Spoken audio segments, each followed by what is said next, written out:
नमस्कार दोस्तों, स्वागत है आप सभी का imagination academy of fine art में।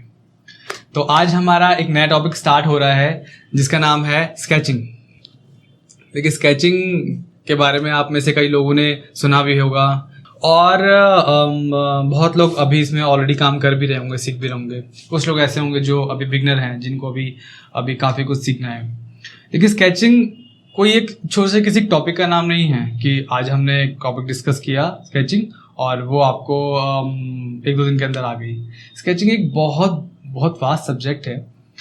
ये समझ लीजिए कि फाइन आर्ट का एक बहुत स्ट्रॉन्ग पार्ट है। यानी कि जिस इंसान की स्केचिंग वीक है उसके आर्ट वर्क में आपको कहीं ना कहीं मिस्टेक फील होगी, कहीं ना कोई कमी फील होगी, कहीं आपको प्रोपोर्शन वीक लगेंगे, कहीं पर आपको कोई कुछ डिसबैलेंस पार्ट लगेगा, कहीं पे रेशियो में प्रॉब्लम दिखेगी।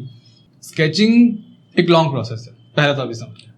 दूसरी बात, स्केचिंग का रिजल्ट एक दिन में नहीं आएगा, इसको कई महीने लग जाएंगे। कई बार 1 साल 2 साल, लोगों को 3 साल भी लग जाता है। लोग 20-20 25-25 साल से भी स्केचिंग में लगे हुए हैं। यानी कि होने को स्केचिंग अपने आप में भी कंप्लीट आर्ट वर्क है। यानी कि आपने कोई स्केच बनाया और आपको शेडिंग करने की जरूरत ही नहीं पड़ी, आपको कई बार उसमें कलरिंग करने की जरूरत ही नहीं पड़ी। इस लेवल तक स्केचिंग जाती है।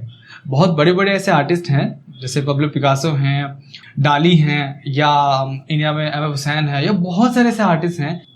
वो तो काम करके जा चुके, लेकिन स्केचिंग सेल आउट होते हैं। और ऐसे अनगिनत बहुत सारे ऐसे आर्टिस्ट हैं, क्योंकि स्केचिंग का पार्ट इतना ज्यादा खूबसूरत है कि कई बार लोग शेडिंग में जाना पसंद ही नहीं करते। उनको लगता है कि हमारी जो जिंदगी है वो तो स्केचिंग में ही निकल जाएगी सारी, और उनको उसी में बहुत मजा आता है। कुछ लोगों को मुझे ऐसा लगता है कि स्केचिंग थोड़ा बोरिंग लगती है, क्योंकि उसके अंदर कलरिंग नहीं है, उसके अंदर या वो उसके इंटरेस्ट नहीं ढूंढ पाते। तो मेरे हिसाब से तो आप ये समझें कि स्केचिंग का जो रोल है वो एक तो इम्पॉर्टेंट है। दूसरा, आप जिन लोगों को वो बोर भी लगता हो उनको भी वो करनी पड़ेगी कैसे भी करके। जैसे कहते हैं ना, अपने 12 साल की पढ़ाई करी तो है, कैसे भी करनी पड़ेगी। कोशिश करें स्केचिंग को इंटरेस्टिंग बनाने की कोशिश करें कि कैसे उसके अंदर वैरायटी कैसे ला सकते हैं। टाइमिंग की वैरायटी, उसके अंदर उसके स्केच के साइज की वैरायटी, स्केच के पॉस्चर की वैरायटी, प्लस उसके ऑब्जेक्ट की वैरायटी अलग टाइप की। क्योंकि अगर स्केचिंग वीक हुआ तो आर्ट वर्क वीक फील होगा। अब स्केचिंग के अंदर आता क्या क्या है? स्केचिंग के अंदर देखिए ह्यूमन एनाटॉमी भी आ जाएगी, स्केचिंग में ऑब्जेक्ट ड्राइंग भी आ जाएगी, लैंडस्केप भी आ जाएगा, पोर्ट्रेट भी आ जाएगा। ये सब ड्राइंग भी है। प्लस कुछ लोग जो फास्ट स्केचिंग करते हैं, जैसे कोई 2 मिनट का स्केच बना देते हैं, या कुछ लोग 10 मिनट में काम करते हैं, वो भी सब स्केचिंग का ही पार्ट है। एनिमेशन में जाना है, अगर एनिमेशन में काम करोगे तो वहाँ पे स्केचिंग आएगा। गेमिंग में जाना है, कैरेक्टर डिजाइनिंग में होगा, प्रोडक्ट डिजाइनिंग में स्केचिंग की जरूरत है। और उसके अलावा अगर आपको ज्वेलरी डिजाइनिंग में जाना है, या आर्किटेक्चर का कोर्स करना है, या फिर इसके अलावा इंटीरियर डिजाइनिंग में जाना है, ग्राफिक डिजाइनिंग में, वेब डिजाइनिंग में, हर जगह स्केचिंग का रोल है। इलस्ट्रेशंस करने हैं, पेंटिंग्स बनानी है, हर जगह स्केचिंग का पार्ट है। और स्केचिंग एक ऐसी चीज है जो डेली करने वाली चीज है। यानी कि आपको एक शेड्यूल बना लेना है कि मुझे डेली लगभग 10 स्केच, 15-20 स्केच बनाने हैं, 50 स्केच। कई बड़े बड़े कॉलेज में एक वीक के 200, 300 स्केचेस दिए जाते हैं, 550 स्केचेस एक वीक के। सच में ऐसा होता है। तो वो इसलिए क्योंकि उससे आपका जो कॉन्फिडेंस लेवल है और जो हाथ की स्पीड है, दिमाग की और हाथ की स्पीड है, ये दोनों बहुत तेज होती है। और कई लोग इसे करना इसलिए पसंद नहीं करते, मुझे ऐसा लगता है, क्योंकि वो कोई आर्टवर्क नहीं है ना कई लोगों के लिए। तो उनको लगता है शायद टाइम वेस्ट हो रहा है यार, हमें तो अच्छी अच्छी पेंटिंग्स बनानी है, और पेंटिंग्स बना के घर में लगानी है, लोगों को बेचनी है। उन लोगों के लिए स्केचिंग बेकार है।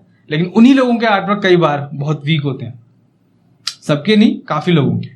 तो जो स्केचिंग है वो आप उस पर ध्यान दें।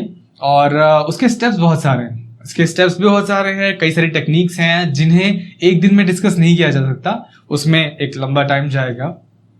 तो आज हम लोग जो काम कर रहे हैं स्केचिंग के ह्यूमन पार्ट पे काम कर रहे हैं कि ह्यूमन पार्ट कैसे बनता है, और उसका भी पहला स्टेप, पूरा नहीं, क्योंकि स्केचिंग के अंदर स्टिक ड्राइंग भी आएगी, ब्लॉक ड्राइंग भी आएगी, आर्मेचर भी आएगा, उसका बॉडी के वॉल्यूम कैसे बनता है, फिर उसमें क्लोथिंग कैसे होती है, फिर शेडिंग कैसे होगी, फिर उसमें उसको ग्रेविटी पे कैसे होता है, उसका पॉस्चर कैसे होगा, आगे जाके बॉडी लैंग्वेज क्या होगी, कई सारी चीज़ें हैं जो उसके अंदर आएंगी। और बहुत सारे और पॉइंट्स हैं, तो वो हम लोग धीरे धीरे करके डिस्कस करेंगे।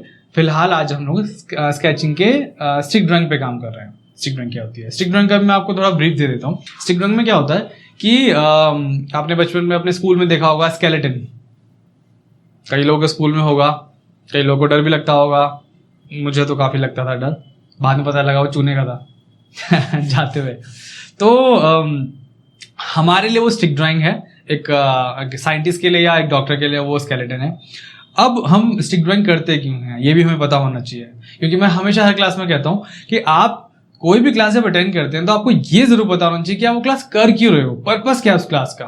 आपको वो क्लास हवा में दी जा रही है, ऐसी सिखाई जा रही है यूं ही, या उसका वाकई में कोई रोल है, क्योंकि बिना उसके रोल के आप उसकी इंपॉर्टेंस नहीं समझ पाओगे।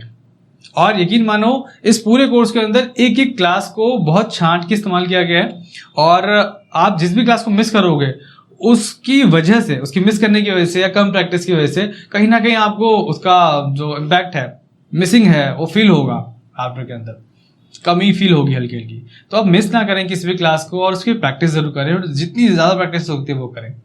तो स्टिक ड्राइंग में क्या होता है कि हम कोई भी जब ह्यूमन एनाटॉमी बनाते हैं, कोई भी, जैसे कि अगर मैं बैठा हूँ इस टाइम पे, तो मैं अगर सर से लेकर पाँव तक मुझे पूरा बनाना है, तो बजाय के पूरी ड्राइंग करने के और शेडिंग वेडिंग करने के पहले एक ओवरऑल एक खांचा रेडी कर ले स्टिक ड्राइंग, तो क्या होगा, स्केचिंग तो जल्दी, इसका जो स्टिक ड्राइंग वो तो जल्दी हो जाएगी, हार्डली 2 मिनट 3 मिनट में हो जाएगी। जो लोग तेज काम करते हैं उनका 15 सेकंड में कर लेंगे, वो 10 सेकंड में कर लेंगे। तो उससे आपका टाइम बचेगा, एक ओवरऑल आपको अंदाजा मिल जाएगा कि शीट जो सरफेस आपको मिला हुआ है उसके अकॉर्डिंग क्या आपने पोस्चर सही रखा है। अगर कुछ गलती है, कोई बड़ी गलती है, तो वो हाथों पता लग जाएगी, कोई एंगल होगा या उसका कोई ओवरऑल प्रोपोर्शन होगा तो वो हाथों पता लग जाएगा।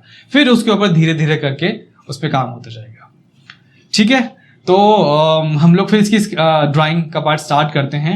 मैं सेटअप चेंज करता हूँ एंड फिर हम लोग देखो। अब इसके अंदर क्या है, सेम हमें वही करना है कि पहले एक ड्राइंग ले लो, ब्राइट टोन ले लेते हैं ताकि ड्राइंग वो आ जाए। तो उसके ऊपर एक आउटलाइन कर ली। अच्छा, ये है। अब देखो नेक जिस एंगल में जाएगी उसी एंगल में आपको नेक ड्रॉ करनी है, हमेशा स्ट्रेट नहीं होगी। और जो जॉइंट्स हैं पहले आप वो उस पर काम कर लो, पहले उन्हें निकाल लो, तो फिर क्या होगा, बाद का जो काम है आपके लिए वो आसान हो जाएगा। तो ये है, इसका काम है, ये है। फिर यहाँ पे वेस्ट लेवल बना हुआ है इस जगह पे, फिर नी पॉइंट हो गए, फिर एंकल का पॉइंट है, फिर अगला नी पॉइंट हो गया, फिर एंकल पॉइंट हो गया। फिर क्या करना है, बस इनको आपको जोड़ देना है। यहाँ से इसे जोड़ो, यहाँ से इस पार्ट को जोड़ोगे, यहाँ से इस पार्ट को जोड़ो, यहाँ से इसको करो, यहाँ से इसको, इसके लिए आउटलाइन ले लो, यहाँ से इसको जोड़ो,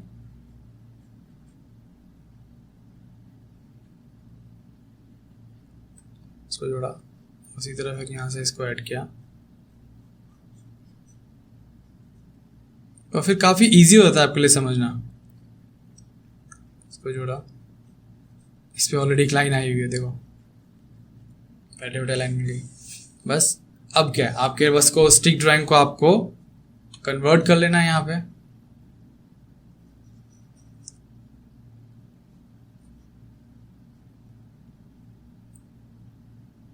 यहाँ से लाइन आई, इसके बाद यहाँ से शोल्डर की लाइन आई,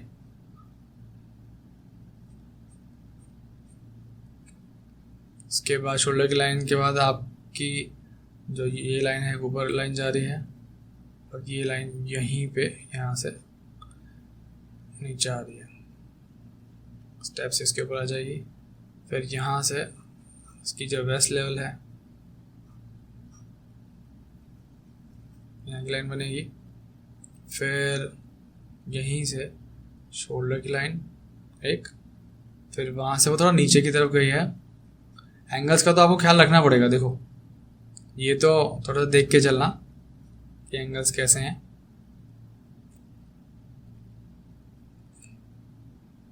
वापस ऊपर लाइन गई,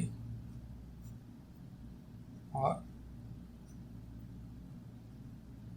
इस तरीके से अब जो लेग है वो आगे तरफ आएगा, इसका एंगल कैसे बनेगा। और ये भी ध्यान रखना कि देखो जैसे ये है यहाँ पे, अब ये लेग यहाँ से लेकर यहाँ पे मैं एक लाइन डालूंगा तो थोड़ा सा स्लांट लाइन बनेगी, ठीक है। तो अगर मैं यहाँ से एक लाइन डाल रहा हूँ तो वैसी ही स्लांट लाइन यहाँ बननी चाहिए, तो थोड़ा सा रिलेशन उसका पता लग जाएगा कि हाँ वो कितना ठीक है। और वापस गई इस जगह पे और वेस्ट लेवल के पास तक पहुँच गई यहाँ पे, और देन उसका शू वाला बन गया, ठीक है। ऐसे ही जो दूसरा लेग है वो इस पैर के यहाँ इसके पास है, यहाँ पे इसको हम थोड़ा सा बड़ा कर देंगे।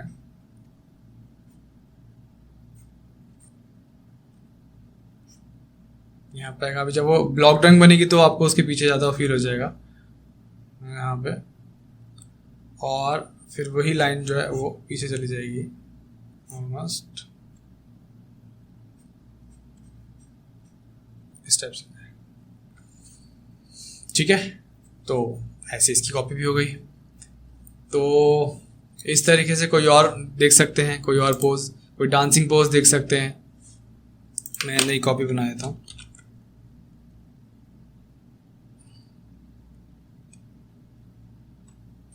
अच्छा ऐसा भी कर सकते हैं, मैं इसको पूरे कटा दूँगा, हाँ ये भी ठीक है। इस टाइप कोई डांस पोज है।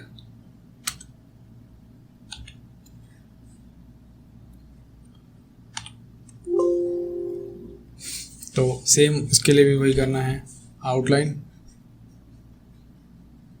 इज इजी मेथड कि आपके लिए समझना थोड़ा आसान हो जाएगा, काफ़ी आसान हो जाता है। फिर जैसे जॉइंट की आपको प्रैक्टिस होती जाएगी फिर आप डायरेक्ट भी काम करते जाओगे, यानी कि ये करने के बजाय डायरेक्ट ही आप इनकी लाइन बनाते जाओगे। और फिर एक टाइम ऐसा आएगा जब आप इसके ऊपर स्टिक ड्राइंग नहीं भी बनाओगे तो भी डायरेक्ट आप स्टिक ड्राइंग देख के, सिर्फ पोज को देख के ही आप स्टिक ड्राइंग बना लोगे, वो आपको इतना याद हो जाएगा। हम लोगों को तो याद हो चुका है, लेकिन प्रैक्टिस करके ही, विदाउट प्रैक्टिस नहीं। ये कोई रटाफिकेशन नहीं है कि आपने कुछ पोजेस रटे और वो आपको हमेशा के लिए याद रहेगा। ये तो समझने वाला पार्ट है, जो कि एक बार आपने समझ लिया प्रैक्टिस करके फिर वो लाइफ टाइम आपके पास रहेंगे, यानी तो लंबे टाइम तक तो रहेंगे ही।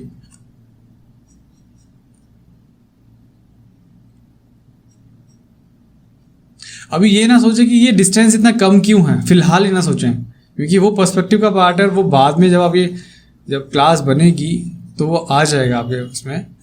फिलहाल ना सोचें, अभी फिलहाल सिर्फ इसके एंगल्स पे सोचें कि हाँ अभी एंगल्स का काम बताया गया है। तो वो यहाँ से लेकर पहले यहाँ तक शोल्डर का पॉइंट आएगा। मैं थोड़ा इसको बैक कर देता हूँ। पहले यहाँ से लेकर यहाँ तक एक शोल्डर का पॉइंट आएगा, देन फिर यहाँ से, अभी मुझसे यही गलती हो जाती, फिर यहाँ से ये लोग मिस्टेक कर देते हैं कई बार कि वो शोल्डर और उसको एक साथ ही मान लेते हैं। फिर ये आएगा इस टाइप से, हाथ बन जाएगा। फिर यहाँ से इसका, अब क्योंकि देखो जो ये वेस्ट लेवल है ये इसके मुंह के पास ही है, यानी कि मैं यहाँ सीधे बनाऊंगा तो यहाँ पे वेस्ट लेवल बनना चाहिए। और यहाँ से जो लेग है पहले यहाँ सीधा आएगा, और देखो लेग को यहाँ से चेक करोगे अगर एक बार तो वो इसके बिल्कुल बराबर होना चाहिए, बिल्कुल ठीक है। इसको हल्के से आगे ले लो और ये वापस आएगा तो इसके वेस्ट लेवल के यहाँ इसके पास ही जाएगा, यहाँ पे इस तरीके से। फिर जो पीछे वाला पैर है वो इसी के आगे जाएगा,